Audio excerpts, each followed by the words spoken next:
स्वागत दोस्तों, आपका चैनल के सामने मोदी अब चलेंगे। सबसे पहले आपको बताएंगे दोस्तों, नरेंद्र मोदी को आकर भाषण देना था, लेकिन जैसा ही पता चला कांग्रेस के लोग पहुंच गए नेहरू जी के खिलाफ बोलने पर सीधे ओम बिरला के दफ्तर में। और उसके बाद हुआ ओम बिरला के दफ्तर में जोरदार तरीके का बवाल और झारखंड विधानसभा के अंदर भी निशिकांत दुबे को जमकर फटकार लगाई गई। दोस्तों इसके बाद अचानक से खबर सामने आती है कि नरेंद्र मोदी नहीं जाएंगे भाषण देने के लिए, यानी नरेंद्र मोदी का कार्यक्रम ही रद्द कर दिया गया है। दोस्तों डिटेल में जानकारी अब तक पहुंचाएंगे, इसी के साथ में चलेंगे एक करके सारी बड़ी खबरों की। तो लेकिन उससे पहले अगर आप भी मानते हैं कि एप्स्टीन फाइल से लेकर ट्रंप के साथ में भारत विरोधी डील करने वाले नरेंद्र मोदी को देश के सामने आकर देश की जनता से माफी मांगना चाहिए और सारे प्रकरण पर जवाब देना चाहिए, तो इस वीडियो को लाइक करके लाल बटन दबाकर चैनल को सब्सक्राइब करके बेल आइकन दबाकर कमेंट बॉक्स अपनी राय जरूर लिखकर बताएगा। ज्यादा से ज्यादा वीडियो को शेयर कीजिएगा। चलते हैं सबसे पहले सबसे बड़ी ब्रेकिंग न्यूज अपडेट की तरफ दोस्तों, जहां पर सुबह सुबह खबर सामने आती है कि नरेंद्र मोदी आज शाम को तकरीबन 6-7 बजे के आसपास पार्लियामेंट के अंदर यानी लोकसभा के अंदर भाषण देंगे और बजट सत्र चल रहा है। और ऐसे में राष्ट्रपति के भाषण के बाद नेता प्रतिपक्ष के बाद नेता सदन को जवाब देना होता है दोस्तों, यानी नरेंद्र मोदी को जवाब देना होता है। लेकिन नरेंद्र मोदी को लेकर सुबह दावा किया गया कि वो शाम तक भाषण देंगे, यानी नेता विपक्ष के सवालों का जवाब देंगे। लेकिन राहुल गांधी ने पहले ही बोल दिया कि नरेंद्र मोदी अगले कई दिनों तक आपको संसद में नहीं दिखेंगे, क्योंकि नरेंद्र मोदी डरते हैं दोस्तों। और बात एकदम सही हुआ ये कि भारतीय जनता पार्टी के नेता निशिकांत दुबे ने इस बीच एक भाषण दिया दोस्तों, और इस भाषण में बीजेपी ने सबसे बड़ी गलती कर डाली। हुआ ये कि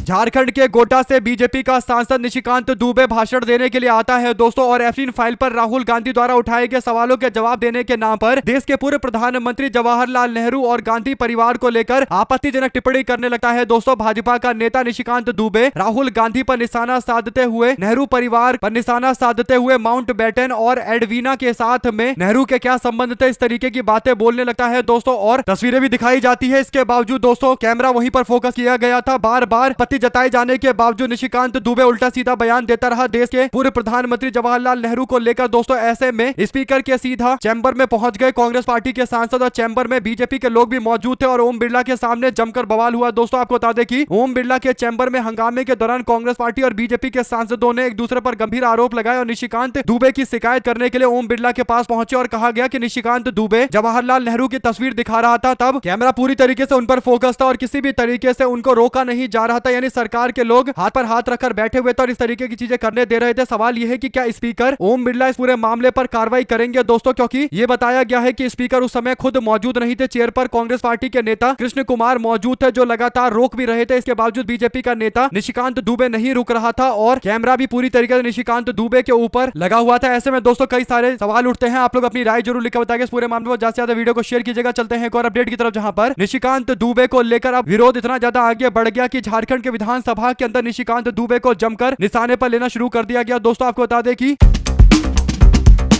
झारखंड के विधानसभा सत्र के दौरान झारखंड में कांग्रेस पार्टी के विधायक प्रदीप यादव कहते हैं कि निशिकांत दुबे ने अपनी बहन से शादी की है और वो दूसरे के चरित्र के ऊपर सवाल उठाता है, उसको तो पहले अपने चरित्र पर जवाब देना चाहिए। और ऐसे में बीजेपी के नेता निशिकांत दुबे पर जो आरोप है दोस्तों, उस आरोप के अनुसार निशिकांत दुबे की पत्नी का नाम अनामिका गौतम है और कभी कभी अनुकात दुबे के नाम से जानी जाती है। ऐसे में चुनाव एफिडेविट में जो नाम है उसके आधार पर विपक्षी आरोप लगाता है कि उन्होंने अपनी सगी मौसेरी या किसी रिश्तेदार की बहन से शादी की है दोस्तों। ये पुराना राजनीतिक आरोप है जिसे लेकर लगातार निशिकांत दुबे को निशाने पर लिया जाता है। जिस मामले पर निशिकांत दुबे बुरी तरीके से घिरे पड़े हैं दोस्तों। अपनी राय जरूर लिखकर बताएगा, क्योंकि जब अब निशिकांत दुबे की ओर से जवाहरलाल नेहरू को लेकर उल्टी बातें बोली जा रही है, तो फिर इस स्तर पर उतरकर कांग्रेस के विधायक और नेता भी आरोप लगाएंगे दोस्तों। और बिल्कुल वैसा ही हो रहा है। और इस तरीके का बवाल जब हुआ तो नरेंद्र मोदी आज शाम को यानी अभी शाम के आसपास भाषण देने के लिए आने वाले थे, जो जानकारी सुबह से चल रही थी दोस्तों। बाद में पता चलता है कि नरेंद्र मोदी ने अपना भाषण पोस्टपोन कर दिया है, यानी आज वो भाषण नहीं देंगे। कारण यह है कि नरेंद्र मोदी पर राहुल गांधी 3 मुद्दों को लेकर सवाल पूछ रहे हैं। एक तो एमएम नरवणे की किताब को लेकर, दूसरा एप्स्टीन फाइल को लेकर, और तीसरा ट्रंप के साथ में भारत विरोधी डील किए जाने के मामले को लेकर। और तीनों मुद्दे पर बीजेपी को पता है कि अगर सदन में बोलने के लिए आएंगे तो बवाल इतना ज्यादा होगा और पीछे से एप्स्टीन के नारे लगेंगे और ट्रंप के नारे लगेंगे, जिसका बीजेपी कोई जवाब नहीं दे पाएगी। ऐसे में दोस्तों बवाल होना तय है और बीजेपी के पास इन सवालों का कोई जवाब नहीं है। कहीं ना कहीं इसी से बचने के लिए नरेंद्र मोदी का अब शाम को होने वाला भाषण पोस्टपोन्ड कर दिया गया है। अगर आप भी मानते हैं कि ये पोस्टपोन्ड केवल इसीलिए किया गया है क्योंकि नरेंद्र मोदी और बीजेपी के लोग बुरी तरीके से फंस चुके हैं, जब भी आएंगे जवाब तो इनको देना पड़ेगा। तो अपनी राय जरूर लिख बताएगा दोस्तों। ज्यादा से ज्यादा वीडियो को शेयर कीजिएगा। चलते हैं एक और अपडेट की तरफ, जहां पर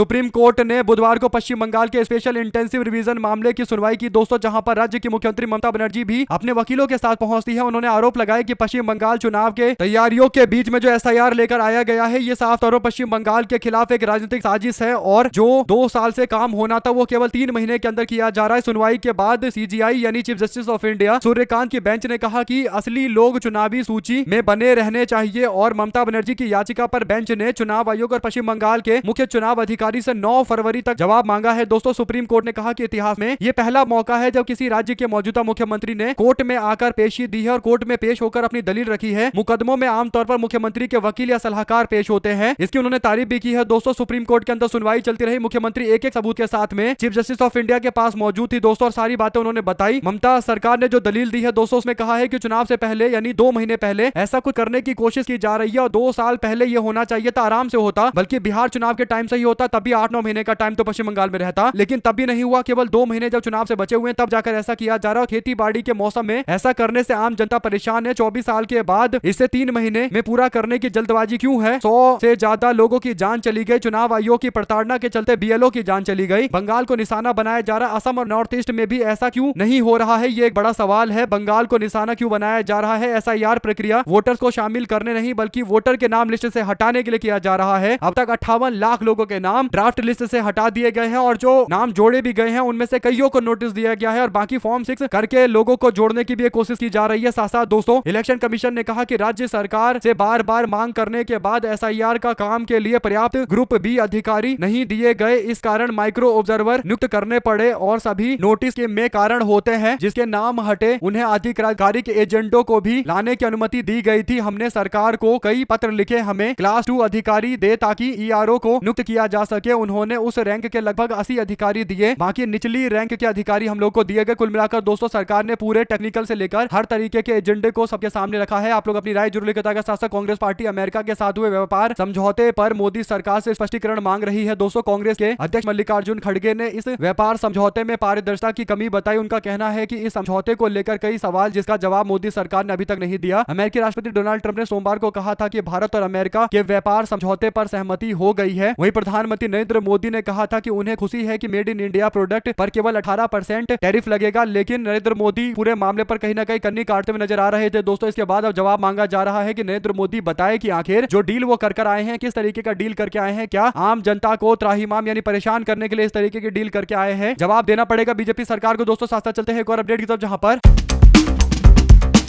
संसद में शॉर्ट नोटिस क्वेश्चन और half an hour discussion of private member bill अब अहमियत नहीं रखते, जबकि ये हथियार जनता की पीड़ा और ज्वलंत मुद्दे को सदन में उठाने का एक माध्यम था। यूपीए सरकार में हाफ एन आवर डिस्कशन 3000 से ज्यादा फाइल किए गए थे और half an hour discussion admit किए गए 30 और हाफ एन आवर डिस्कशन हुए 19। एनडीए सरकार की बात करें तो हाफ एन आवर डिस्कशन की बात करें तो केवल 66 फाइल हुए और हाफ एन आवर डिस्कशन जो हुआ वो एडमिट किए गए 3 और हाफ एन आवर डिस्कशन केवल 2 हुआ है। कांग्रेस पार्टी के टाइम में 19 हाफ एन आवर के डिस्कशन हो चुके हैं यूपीए टाइम में और बीजेपी की सरकार के टाइम में दोस्तों 12 साल में केवल 2 बार हुए। तो इससे पता चलता है कि हाफ एन आवर डिस्कशन जो सांसदों को एक मौका देने का एक हथियार था कि आप अपनी सरकार से सवाल पूछ सकते हैं उन मुद्दों पर जिस पर आप चाहते हैं कि सरकार जवाब दे और आपके पास टाइम नहीं था, तो स्पेशल ये बनाया गया है। अगर आप भी मानते हैं कि कहीं ना कहीं भारतीय जनता पार्टी की सरकार से सवाल पूछे जाने के सारे साधनों को कमजोर करने की कोशिश कर रही है, लेकिन ये कब तक कमजोर कर पाएंगे, एक बड़ा सवाल रहेगा। आप लोग अपनी राय जरूर लिखिएगा, ज्यादा से ज्यादा वीडियो को शेयर कीजिएगा ताकि पूरी अपडेट आप लोगों तक लगातार इसी तरीके से आगे भी पहुंचती रहे। दोस्तों, हमारे साथ लगातार जुड़े रहने के लिए आप सभी दोस्तों, भाइयों, बहनों, मित्रों का बहुत बहुत धन्यवाद। और जरूरी है कि आप ये सुनिश्चित करें कि वीडियो को लाइक करें दोस्तों और लाल बटन को दबाकर चैनल को सब्सक्राइब करें ताकि आपके पास नए नोटिफिकेशन वापस से जल्दी आए और पता चले कि आखिर क्या नई अपडेट अभी आ रही है। धीरे धीरे करके आप तक हम और भी कई तरीके की बड़ी खबरें पहुंचाएंगे। दोस्तों, देख रहे थे आपका अपना चैनल। बहुत बहुत धन्यवाद सभी दोस्तों, भाइयों, बहनों, मित्रों का। जय हिंद, जय भारत। ज्यादा से ज्यादा वीडियो को शेयर कीजिएगा दोस्तों। बहुत बहुत धन्यवाद। जय हिंद, जय भारत।